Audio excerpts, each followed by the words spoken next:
What is up, sports fans, and welcome back to another episode of Pez's Picks. I'm Jeff Hartman. He's Pez. What's up, man? How's it going?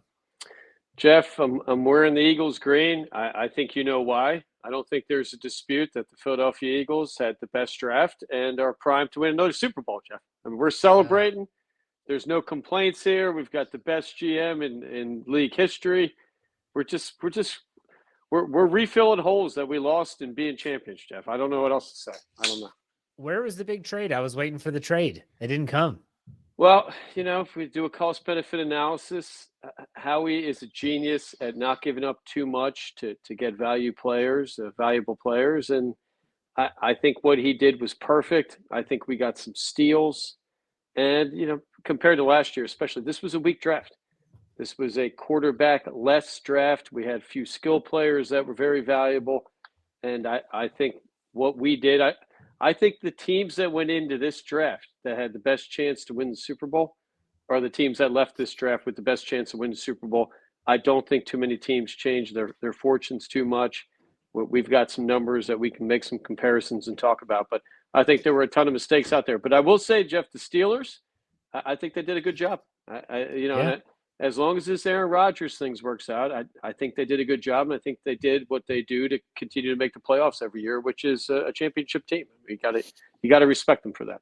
So we're going to talk about the NFL draft. I want to get your take. You joined our live stream, Fans First Sports Network, Steel Curtain Network, along with Draft Nation. And you joined our live stream to start off Thursday, and we were talking about the odds.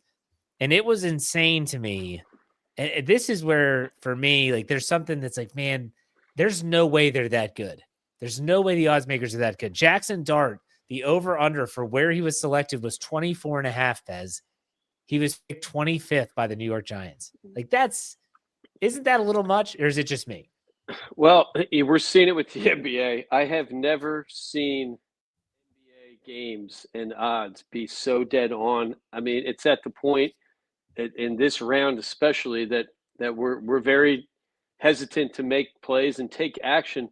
I believe 3 bets in the past week we won or lost by half a point to a point. So obviously there's a ton of money invested in making these lines. Obviously there's a ton of research and a ton of supercomputing and who knows what they've got going on, AI, et cetera. But with Jackson Dart, I think they nailed who was going to take him and who had a quarterback need and the position and his value.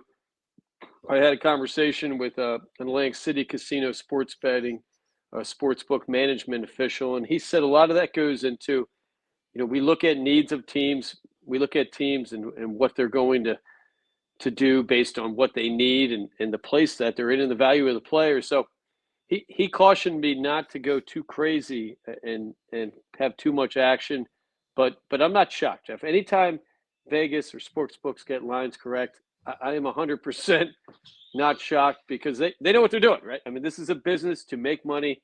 It's like saying, I think when Facebook launched, they predicted it to come out a valuation of about $17 a share, and I think it came out about $18 a share, and today it's about 500. So the same thinking goes into this. It's a data punch.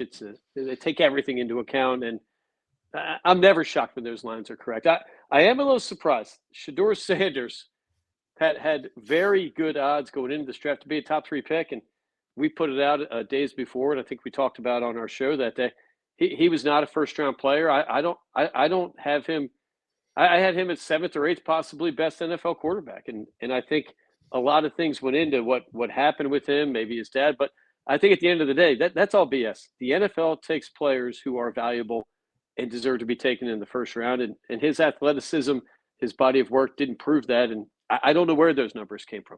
Then you start to think, is there an enticement to get action on a player they know is not going that early? And that's possible too. And I tell everybody, I grew up around Atlantic City, Jeff. They are not your friend in that casino. They give you free meals, free rooms, free drinks. They give you free cigarettes if you want them. They'll give you free anything, Jeff. Some things illegal if you're looking into that stuff. And they're not doing it to be your friend. They're doing it to make money, right? And this is not a business to make friends. Gambling, I tell people that all the time. When you get into gambling, you're not doing it to make friends. You're doing it to make money. It's a cutthroat business. So I think Shedeur Sanders was a little bit of a false flag. And I think they knew that guy wasn't going, right? I mean, I don't know where those odds came from. He's not He doesn't have NFL speed, doesn't have NFL athleticism to play quarterback. I don't think he has an NFL arm. And, maybe he'll prove us all wrong. And I think he came with a lot of baggage as well. And no coach wanted to have his dad come in as his agent and kind of demand to be a coach, which is kind of the backstory now. Yeah. Deion said he would not coach in the league unless it was his sons, right? So we put out a flyer bet at plus 3,000 that Shador and Shiloh, his brother, would go to the Raiders. That would be a situation that wouldn't surprise me. The Raiders to have primetime, his son and his brother on that team. And, at the end of the day, Shiloh fired Deion this week. I don't know if you saw that. He fired him. He came out and said, my dad is no longer my agent. He didn't get picked. And he hired an agent and has now been picked up by a team. I think it might have been Tampa that picked him up. I think it was Tampa Bay.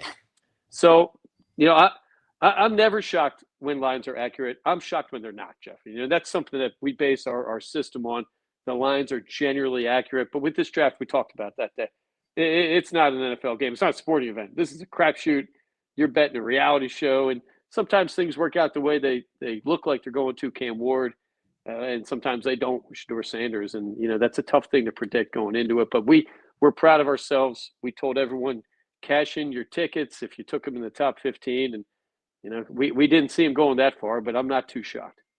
Well, other than Shador Sanders, what was your overall takeaway from the draft? Were there a lot of surprises and anything like that?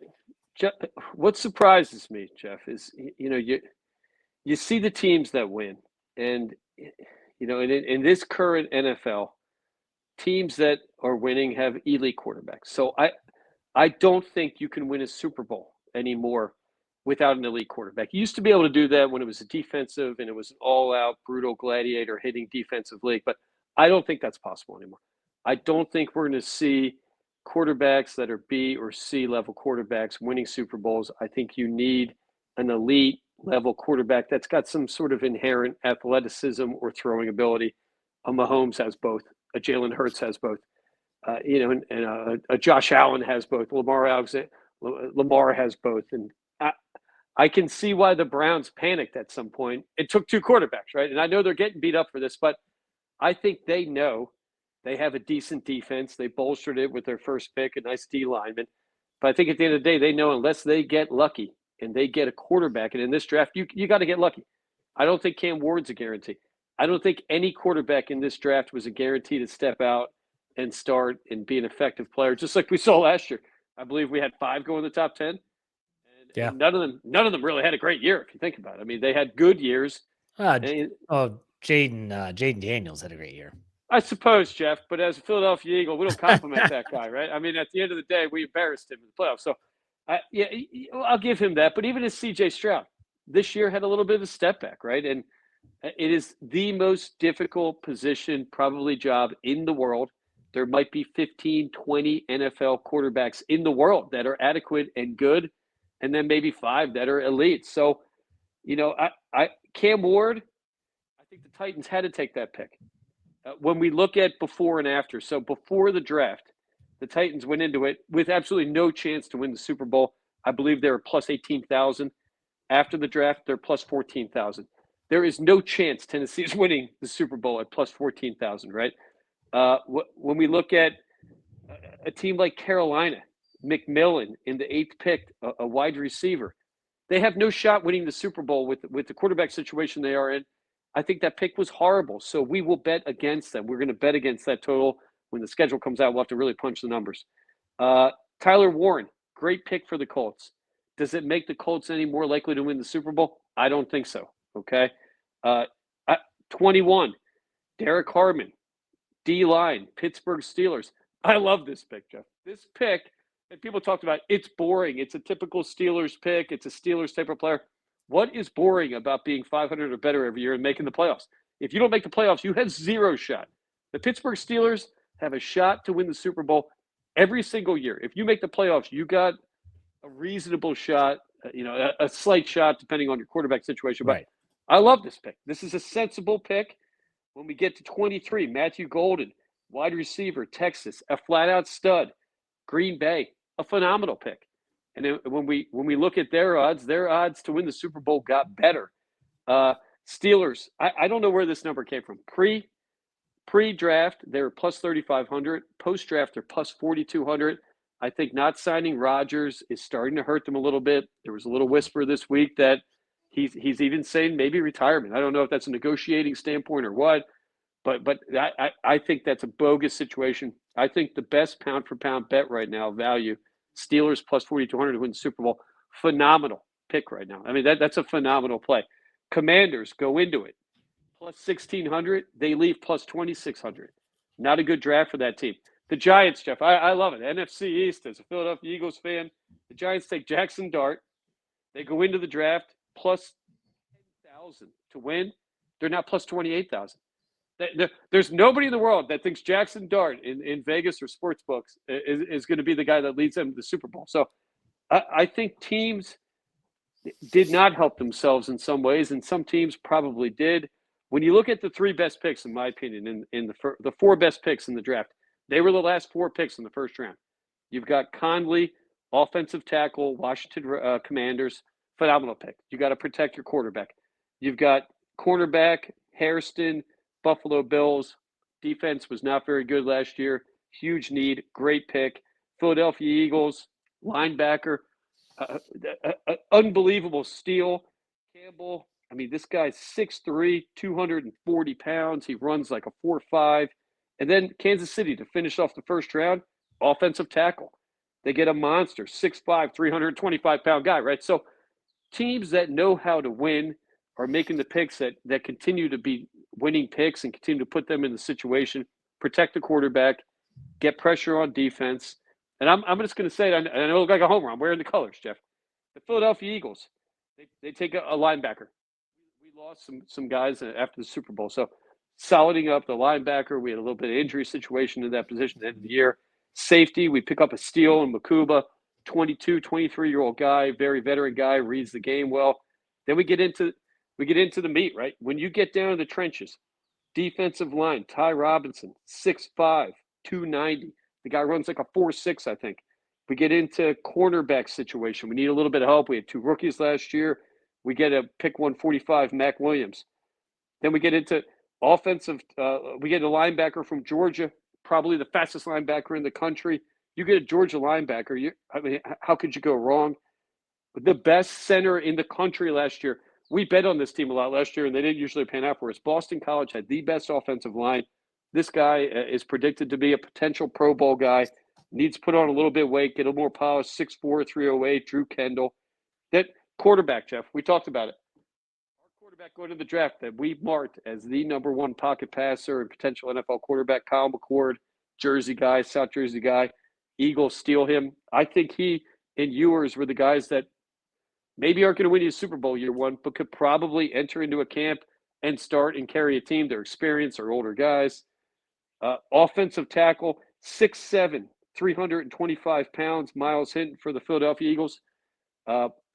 We picked size and speed, and I can think of that Super Bowl. I can think of Sweat, and I can think of our defensive line. Gigantic guys, hands up, swarming Mahomes. And at the end of the day, you have to pick needs. You have to pick guys that have inherent, uncoachable traits. Size and speed are two things you can't teach, and you have to get guys that are going to do that. I think size on the defense and offensive line is the most underrated thing.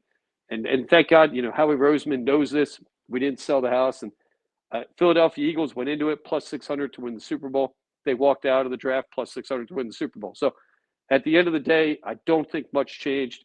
Nobody in the top changed. We had the Eagles, the Chiefs, Baltimore, Buffalo. All four of their numbers were pretty solid. Commanders, I think plus 2,600, not a bad play. Not a bad play. Yeah. I wanted to bring up the Commanders because I feel like a lot of this is a knee-jerk reaction after the draft, and everyone does it. Every fan of an NFL organization falls in love with their picks, think that they had the best draft. The Commanders might have not have had the best pick-by-pick draft, but they also had an unbelievable free agency. And so Sure did. How the odds go in that direction, I have no clue. Just because of draft, like this team improved a lot this offseason. It might not have been through the draft. I think that's a huge value play. I think they're going to be really good this year. I don't think that there's going to be a huge step back. If anything, they have better weapons for Jaden Daniels. They have a better offensive line for him, and they bolstered some of their defense. I think the Commanders are going to be but definitely second place in the NFC East behind the Eagles, and most likely they're going to be a wild card team again. I think they're going to make the playoffs again, second year in a row. Well, you bring up great points. The Dallas Cockroaches come in plus 7,500. They leave the draft plus 5,500 to win the Super Bowl, neither of which I think are going to happen. They didn't help themselves very much. I think Jaden Daniels, and I think where this line comes from, historically, almost never does a year two quarterback have a better year than they had year one if they had a good year. The sophomore jinx is what it's referred to. Once you get, and on him, they're going to have about 19, 20 games of tape. They're going to figure something out, right? And C.J. Stroud, they got a little bit of that into him this year. Jalen Hurts went through this as well. So I think it could be a little tougher for Jaden. The picks that marvel me, where these quarterback picks come from. Cam Ward, to me, I mean, I know he had a decent year last year. I don't think he blew anybody away. Jackson Dart, I'm not a huge fan of. Quinn Ewers goes at pick 231, 6'2", 210. Might have been the second best quarterback on Texas behind Manning, but that guy played big games for the last 2 years. It might have been a 3-year starter. I'm not sure. I think super underrated. I think Miami got the steal of the draft in the quarterback position for him. I would not be shocked, with Tua's situation. You never know if this guy's going to be able to continue his career with the head injury. So Quinn Ewers, I think the Miami Dolphins got the bargain. I don't know why other I don't know where Cleveland's coming from in their picks, right? They kind of picked two of the same guy. Both kind of have some faults to their quarterback, position, their quarterback like traits, and I don't know where that comes from. I think it was a desperate pick. To me, what Cleveland shows, the coach wanted one guy, the GM and the owner wanted one guy, so they take both guys. At the end of the day, you can't forfeit picks in this league. The Eagles have taught us that. Kansas City has taught us that. Pittsburgh Steelers have taught us that. You can't waste picks gambling. You got to know who you're going after when you go into it, and you can't go into camp with 5 quarterbacks. I don't know what that situation is. Well, and I'll tell you what, I like the Steelers' pick of Will Howard in the 6th round. He's a national championship quarterback. He won the national title for Ohio State last year, played in big games, played well in big games. What I like about it the most, he was a 6th round pick. No one has expectations for him to pan out, but if he comes in and plays well, hey, that's great. Fantastic. 6th rounder. To me, that's tremendous value. I love him for the Pittsburgh Steelers. I mean, kind of like an Ohio State team, right? I mean, a defensive team. They're not going to ask him to be Mr. Incredible. That guy could go out there if he doesn't turn the ball over, and he can make some passes. Where he turned the ball over at the end of the year there, and then kind of end their season. I love that pick. I think at the end of the day, if Rodgers is not the quarterback, I think you can survive with a Howard coming in maybe week 3, week 4, week 5. Let him watch a little bit like a Mike Penix Jr. We both know the Pittsburgh Steelers are not – they're going 500 or better. Right? I mean, this team does it every year. I'm, as you know, a huge fan, and we love betting on them, Jeff. We're going to be betting on them again, whatever that total. I'm guessing their total will be 8.5, 9.5, and we're all over that already. I love it, and I love the consistency and no panic, right? Panic is taking a quarterback in the 1st round that is not a guy that has traits that you can see already are NFL quality. And we saw last year, you can come into the draft having dominated in college and still struggle, right? I mean, you need people around you, you need good coaching around you. I love Howard too. I love him. I love that pick. All right, so the NFL draft was exciting. It's always a big talking point, and as you can see, there is an impact on Super Bowl odds. Those will be adjusted, and we'll obviously be having some totals coming out in the coming months, especially after the schedule is released on May 14th. So we'll be talking about that as that gears up. But we do want to touch on the NBA playoffs and Major League Baseball. Let's start with the NBA, Pez. How's everything going with our NBA picks? Jeff, we are now 4-5 in the playoffs, and I was talking about it with a good action man, a colleague of ours. We were texting last night, watching the debacle in Milwaukee.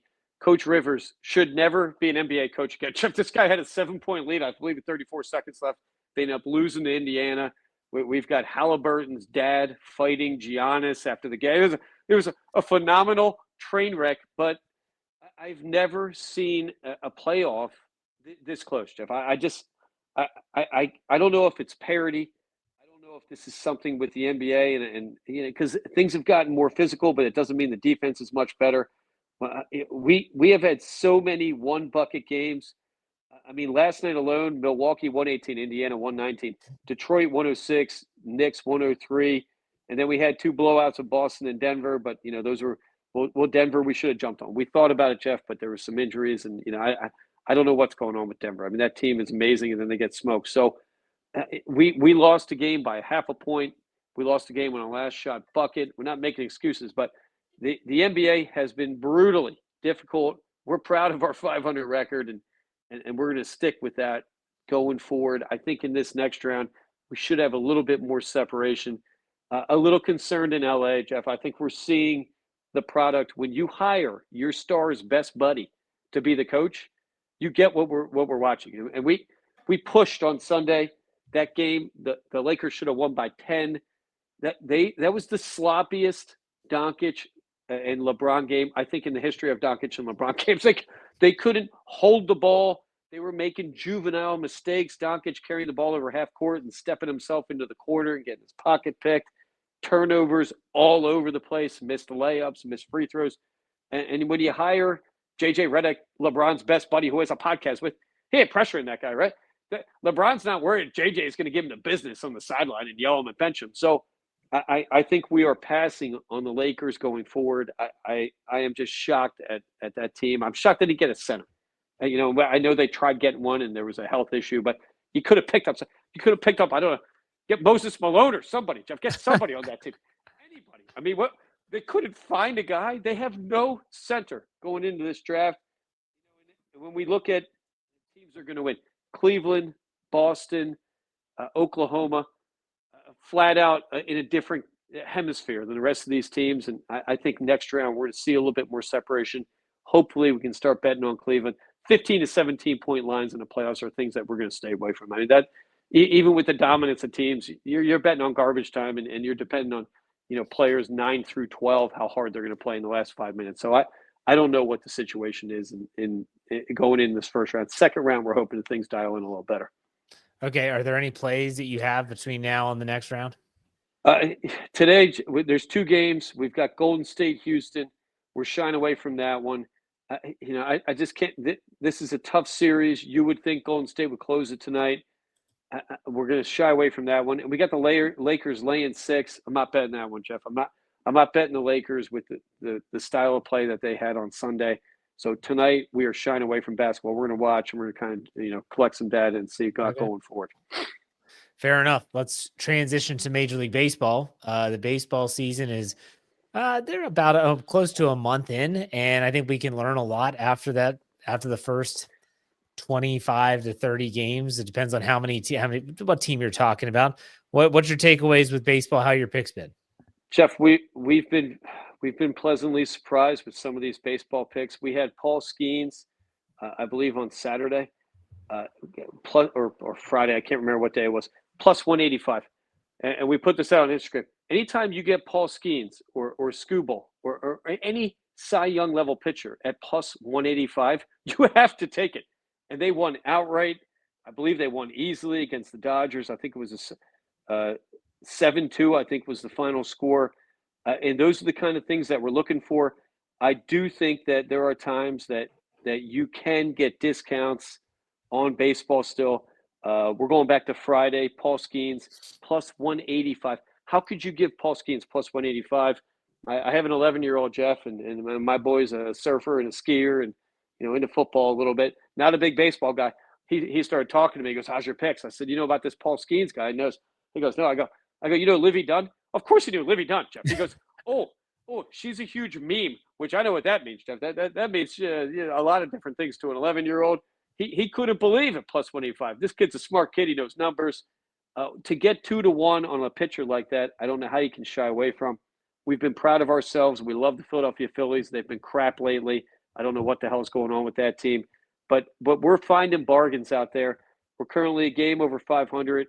We got robbed last night, Jeff. We had Detroit and Houston, and I don't know what the hell. Houston, I think they cheat every time they win. So currently 5-4. We're looking to get that number up to 70 and 80%. I'm feeling good about our chances going forward.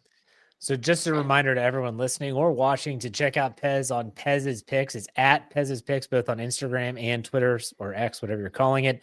And that's where you're going to get the most up-to-date lines and plays from him. So when you have to talk about baseball, 162 games, we record this on Wednesday. It comes out on Thursday. lines can change between now and then. So make sure you check out Pez's picks on those social media platforms. Before we leave, though, we got to talk golf. What was your takeaway on the Zurich Classic and the team event last week? Hey, my boys, they came in second place. I got a win. Rasmus and Seamus Hoengard.